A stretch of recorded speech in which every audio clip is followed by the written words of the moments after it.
Oh, Overwatch.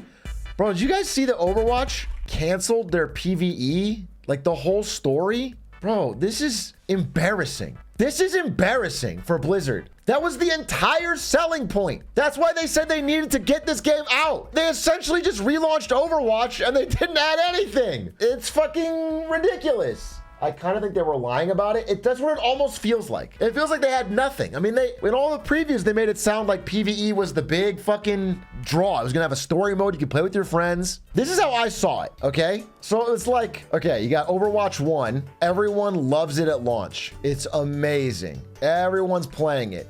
Huge player base. Super beloved. Characters everyone loves. Then they have Overwatch League. And people don't really like this. And it ruins the game.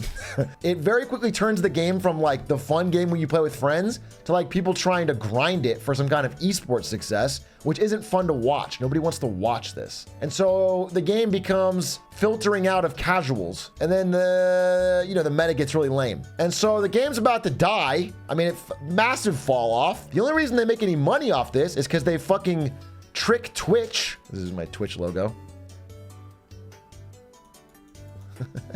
Into giving them $100 million.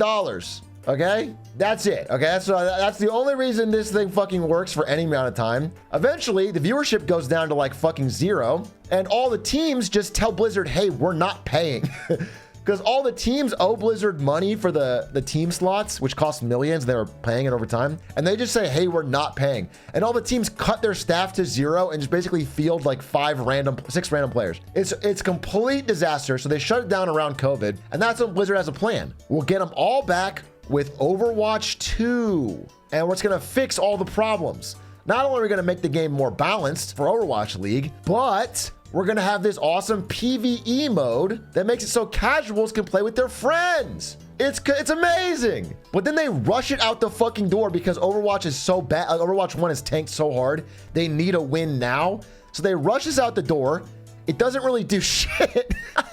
You know, there's like a little spike. I mean, the game's more fun to play. To my understanding, it's more fun to play, but the player base isn't big enough to justify investing more in this, so they just cancel it. So everything they promised was a lie. The teams still aren't paying, and the league's basically dead. I mean, it's like a shop update. It's like the game is so similar to this. It's fundamentally like a balance patch, and that's how Blizzard pulled up. I don't know how else you could put this as not reflecting really poorly on Blizzard. It's just there are less champs, the games are less chaotic. Yeah, I mean, the biggest thing they did is they just made the games go from 6 to 5. They just cut down the team size, which, you know what? You could do without buying a whole new game. As a diehard Overwatch player, I can steadily say the PvP is getting a lot better. I appreciate what you're saying, but you also have to understand you're the type of person that has Overwatch League All Access Pass 2018 in your bio. You have the Overwatch League 2018 icon floating next to your name. You are not the average person. You know, I worked on that, the fucking All Access Pass. It was an attempt for Twitch to get their fucking money back from spending $100 million, and it didn't work at all. You were like one of the only people to purchase this. This sold fucking dick all. It was a huge disaster. I mean, all that stuff was, I don't know. It's just, yeah. So in my mind, there's so many errors from Blizzard around this. And I do think the game might be fun now, but like not in ways they couldn't have applied to Overwatch original. Selling the whole new game just feels like a bait and switch. Imagine if the badge was gold clueless. One day, Reynaud's card game will come out. Oh, wait, have I ever told my Reynaud story? Do you guys even know who Reynaud is? He used to be like one of the kings of Twitch. This guy was like the biggest streamer back in the Hearthstone days. And then he like stopped streaming. He also founded a team called Tempo Storm that was doing pretty well, making money. Well, probably not actually. Esports teams don't make money. You know, it was doing well. And then he decided to like put all his money and time into a video game. And I'm not knocking that because that is a cool idea, but it's just never come out. And so it's just been years. It's been years and years and years. And I think he keeps pushing it back. And see, here's the problem is I was like, you know what? Take as long as you need, King. But then I think they ran out of money to keep funding the dev. And so they had to get a crypto sponsor to help finish the game. And now the game might have crypto in it. That's tough. Now I'm no longer excited for the game. But here's my Reynaud story. I'll just tell it real quick because it's not an amazing story, but I've been holding on to it. So it's 2013. I am unemployed. I am broke. Well, I'm doing these odd jobs for esports companies to make money. I'm living in a fucking Craigslist rented apartment. I'm babysitting. I am just trying to fucking get a job anywhere, okay? Through amazing circumstances, I end up getting to go to the Season 3 World Championships of League of Legends as press. I meet someone from Twitch. We're talking, we hit it off. I give off a good vibe. I float my resume. He mentions he has a job coming up for marketing. I say I studied marketing. It works out. Okay, bada bing, bada boom. He invites me to a BlizzCon after party later that year. Again, it's like maybe a month later after the thing. He's like, hey, you're gonna be at BlizzCon, right? You're press for Team Liquid. I'm like, fuck no, I don't have a ticket to BlizzCon. So what I do is, I remember I drive my fucking shitty Ford Focus to BlizzCon and I go out front. I'm just walking in front of BlizzCon. It's a big deal, especially this time. I think Blizzard's really had a fall off, but BlizzCon 2014 is fucking epic, okay? So there's a huge crowd here. Imagine like there's a million people all out front this, and I'm just walking around this area saying like, anyone got tickets? I'm just trying to scalp a fucking ticket. This guy goes, hey, yeah, I got a ticket. It was like too expensive. It was too expensive for the money I had. I feel like it was like 120.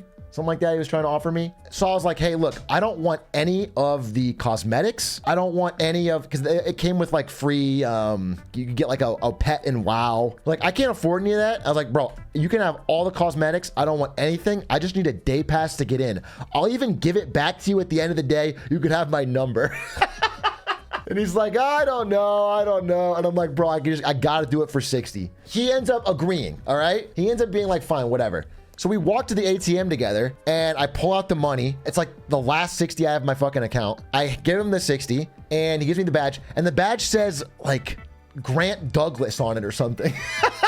That's how I wish I had the badge. It was a stupid name. All right. And so I'm wearing a different person's badge and I get into BlizzCon. Thank God. Now I'm here. Now I'm in the event. Now I can like network and meet people that I said. I remember the first person I see, because I'm looking around, I don't recognize him. I don't know anybody. It was Shindigs.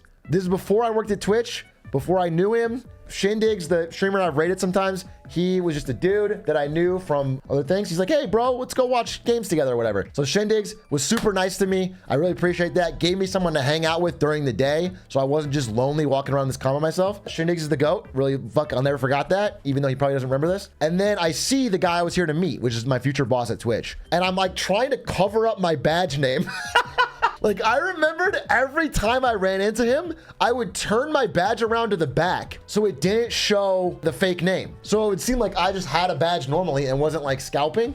Like, I just avoided the press areas because I didn't have a press badge. But I was pretending to be press. We talk and we shoot the shit. We have a good time. It all goes well. It's all going smooth. And eventually, he's like, bro, we're having a Twitch after party after BlizzCon. Do you want to come through? It's at the Fire and Ice bar. I still remember that. Fire and Ice bar. I'm like, oh, fuck yeah. Oh, hell yeah, I want to go to the Fire and Ice bar and go to a cool exclusive Twitch after party. So I go to the Twitch after party. Remember, I had to skateboard from here 3 miles because I couldn't afford parking. The parking was too expensive. So I skateboarded 3 miles to like, I think it was a Walmart where you could just park in the parking lot. And that's where I left my car. And there was a Taco Bell right next to it. And I remember I got fucking 2 double-decker tacos and that was my fucking meal. So I got that. And then I got in my Ford Focus and I drove and I went to the fucking bar. I get to the bar. I meet up with my boss, my future boss.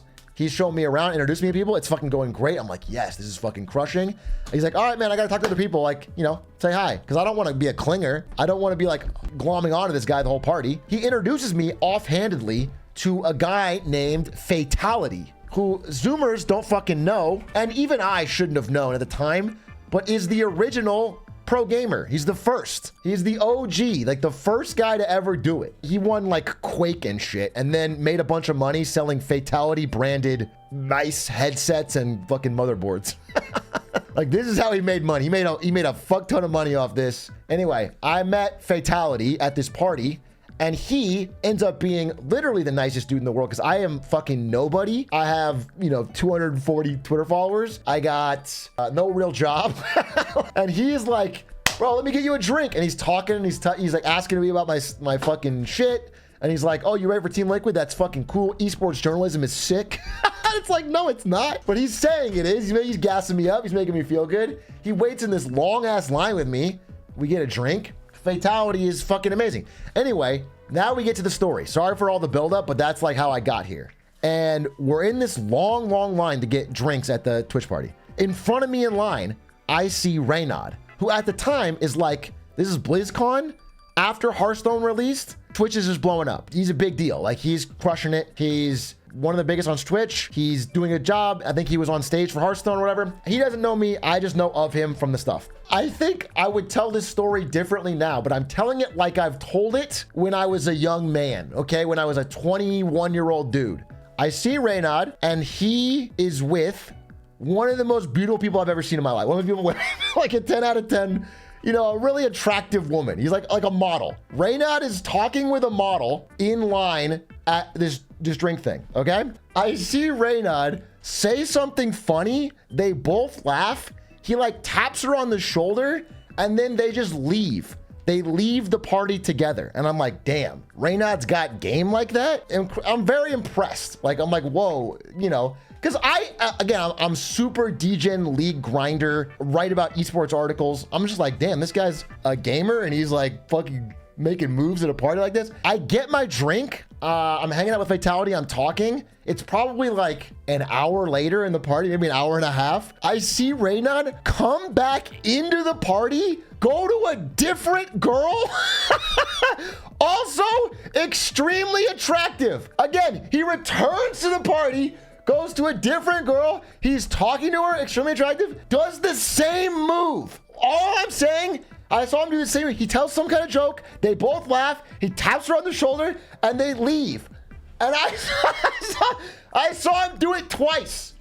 I saw him do it twice. I don't know what happened. I don't know if there's any more to the story, but in my mind, when I was 20, I was like, holy shit, this guy's he's the ultimate Rizzler. And that's it. It's not a big story. It's not an expensive story, but me and Stans told that, like, we talked about that story for a long time because I remember I called back to Stans because me and Stans used to like sit on Civ 5 in fucking TeamSpeak calls and just fucking chill while I'm unemployed and just talk during the day.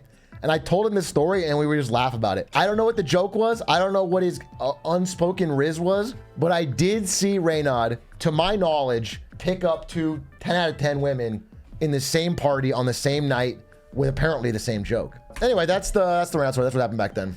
Is going to gaming conventions a good way to connect or network with people? I don't know. I think it's a good way to have fun with your friends. I can't apply anything from my insane run of weird situations and stories and luck that I can say is like learnable, repeatable method. But also, I gotta say, like, a lot of the ways that like me going to a gaming convention and meeting people and networking happened because I had done a lot of things before. Like, I was writing articles and I was making these videos for Machinima. I ran the collegiate league, the CSL. Like, all that stuff helped me have people to meet when I got there in person, and then it helped. So I don't know that it would work